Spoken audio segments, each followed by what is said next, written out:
نازین آزاد ام بناوه بنامال شوکت محمد طاهر ملکیشانی که بو ماوێ 3 ساڵای ئەف مرۆڤە هاتیە زیندانکردن و ئەم داخوازش جەنابێ هەوەیە زۆر بەڕێز دەکەین و ئەف مرۆڤە بێتە ئازادکردن و ئەڤە بو ماوێ 3 ساڵای ئەڤە زیندانێ بە و ئەم نزانین ئەگەرێ گردناوی چ بیە تنێ تەلەفونێک یا بو هاتی ویە داخوازەویە کردی وەرە ئاسایشا شێخۆن و یە چووی و نەزڤریە بە حتا ئەڤڕووکە دلگەش بابێتە چ داوام کرد چ کار کرد بابێ من کۆدرێ لجنا ئەتریشە مسئول خراوە پارتیە گوندێ ملکیشان کاک دلگەش حتا کەنگی هەوە هاژیە هەبوو و هەوە دیت و پشتی اینگە چاو مەثلا ئەو دیتن نەمایە پشت سەردانکردن نەما پشتی کۆرۆنا هاتی مواجه هبون پشتی 3 مانگا مواجه یا من نزانی که اف مرۆڤە هاتیە یا کیوە هاتیە گرتن من نزانی که جویل کیوەیە پشتی 3 هەیڤە ماشینی زانی که ئاسایشا گشتی یا هەولێرە هاتیە گرتن پشتی اینگە همچون من مواجه یا وەکریە بە ڕێکا هەندێک جهێت پەیوەندیدار و پشتی کۆرۆنا هاتی مواجه هاتیە گرتن و حتا نوکە و نێزیکی ساڵێک و نیڤەیە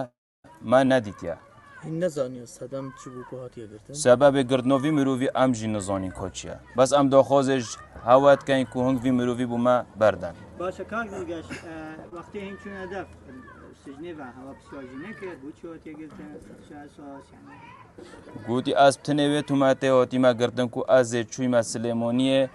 و به آگاداریا وان اوید که حوالت وی به آگاداری حوالت خوی چوی سلیمانی و زفریه و به تومته هاتیە دەستەسەرکرن دلگەش دێتە گوتن هین بنەماڵک خودان شەهیدیان یا خواوە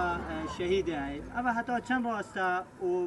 یعنی داخوازە هەوە بۆ لایەنێ پەیوەندیدار چش سەرۆکایەتی یا هەرێمە چش ئەنجومەنێ وەزیران چش لایەنێ پەیوەندیدار وەکی ئاسایش و هەر لایەنە کۆ پەیوەندیدارە بێ مۆزوعی کۆ بابێتە بێتە ئازادکردن چ نەبیت هەگەر بێت و خەلەتیەکی بابەتیدا هەبیت کۆ بێتە ئازادکردن وی جیان آخو خره وره که وکینا بجین یا صرف کری حتی افروکا جیان وی خره و چیب کردینیه با و وره که دو و پارتی بویا و خودان چندین شهیده نانید بنامال خدا ام نشین بحثی چالاکیت وی بگین که چند چالاکی کرینه و گلک من تاریخ چه تشتا بیر ناکد همی تشتا که موجوده همی کس جی شهادن که اوی مروی تقصیری نکریه گل همی کسه که هر بگید اول بود یعنی که بچه گودی جوره گودی بیشتر